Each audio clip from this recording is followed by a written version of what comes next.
All right, sports fans, how's everybody out there doing? William Martin coming at you one more time here on YouTube with another edition of the 300 Pounds of Sports Knowledge Podcast. Now, at the beginning of this NFL season, there was not that much optimism for the New York Football Giants to be a playoff team. But here on New Year's Day, here we are with today's 38 to 10 dominating win over the Indianapolis Colts. The Giants clinched their first trip to the postseason since 2016. The turnaround this season for the Giants under general manager Joe Shane and, of course, head coach Brian Daboll. You cannot talk about it enough because 7 of the last 8 years have seen the Giants lose at least 10 games. And since the Giants last won the Super Bowl in 2011, the 2016 trip to the playoffs was their only taste of postseason play over that stretch. And typically, when you have a team, regardless of the sport, that has been down on its luck for as long as the Giants have been, you need people to come in there and change the culture. And that is what Shane and Dayball have done for the Giants this season. And honestly, I think the Giants really set the tone in week number one. They were down 13 points on the road against the Tennessee Titans, the defending AFC South champions.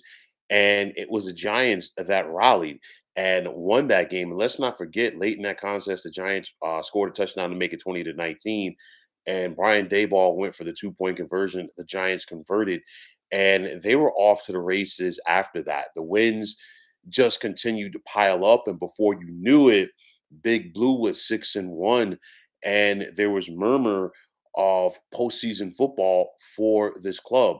Now, the Giants have played with character all season long because typically when they're down, they just find a way to rebound. And you look back at certain scenarios. I mean, the Giants, they got off to that hot start and then they stumbled. The Seattle lost before the bye. They came back and took care of the Texans at home, but then losing a tough one at home to the Detroit Lions. You lose a tough one on Thanksgiving Day to the Dallas Cowboys.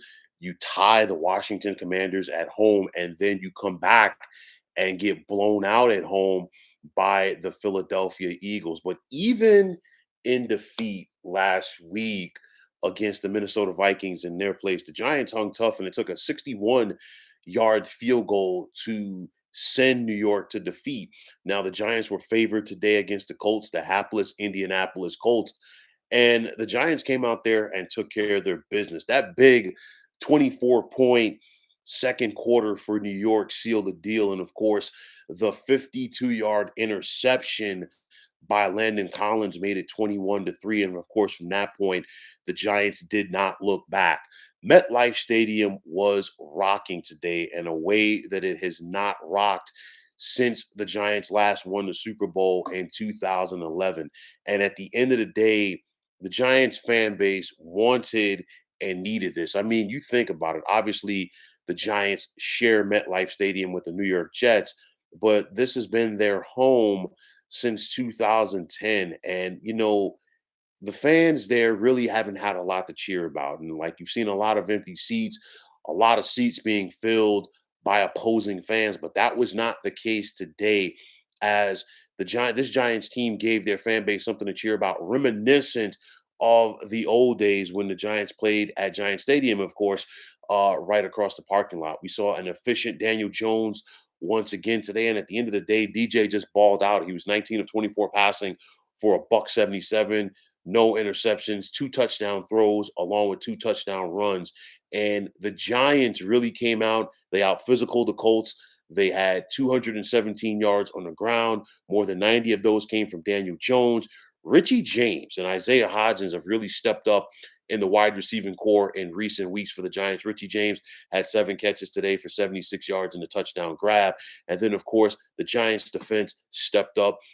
They kept this Colts offense out of the end zone until about 2 minutes left in the third quarter. And at the end of the day, this rebuild is ahead of schedule. And I say that because anytime that you can take a downtrodden team in year one and turn them around and get to the postseason, you're definitely doing something. And you think about where the Giants have hiccuped in recent years with their head coaching hires, whether it was Pat Shermer, Joe Judge, Ben McAdoo, you name it.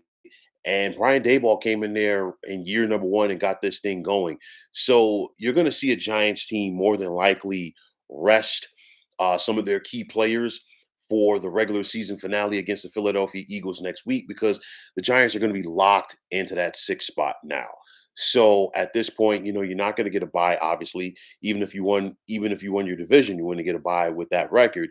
But nonetheless, you're going to be locked into that sixth seed. So you're probably going to see some of the key guys, such as Saquon Barkley, Daniel Jones, maybe some defenders such as Kayvon Thibodeau really sit out.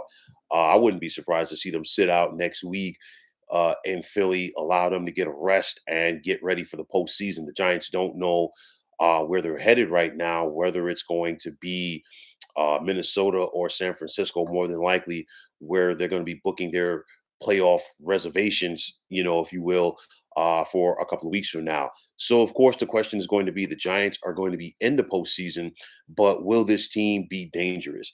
I'll tell you like this, it's going to be a new experience for the majority of the players on this roster. But I will say this Giants team is entering the playoffs with house money because nobody outside of that locker room really expected the Giants to be in this point this season. And it's one of those where this team has everything to gain and absolutely nothing to lose because more than likely, whenever they take the field in the postseason, they're going to be an underdog. People are going to be writing them off. But if you've watched them all season long, all they've done is fight, scrap, and claw. And honestly, outside of the loss of the Eagles, and of course, the Eagles are one of the better teams in the NFL. And at that point, the Eagles were rolling. But nonetheless, outside of that loss, the Giants have been very competitive in all of their games, and I expect this team to be competitive once again. Obviously, the margin of error changes in the postseason for all sides, and you got to go out there and seize the moment.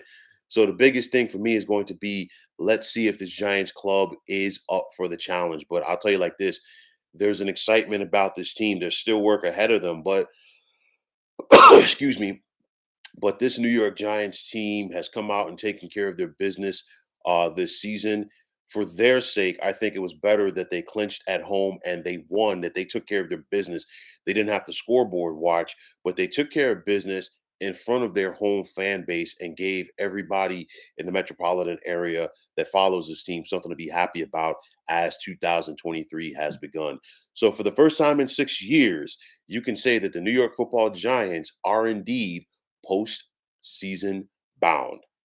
So, folks, that's going to wrap it up. And as always, I want to take this time out to thank you for tuning into the 300 Pounds of Sports Knowledge podcast here on YouTube. I want to take this time out to thank all of you fine folks out there for tuning in. And if you have not already, please feel free to subscribe to this channel.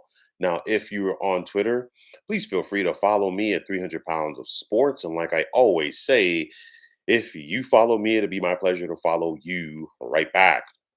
There's also the sports discussion group on Facebook at the Sports Depot 365.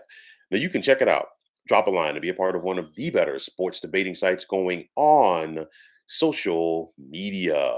So once again, fine folks, my name is William Martin. I'm signing off, saying take care and have yourselves a wonderful day.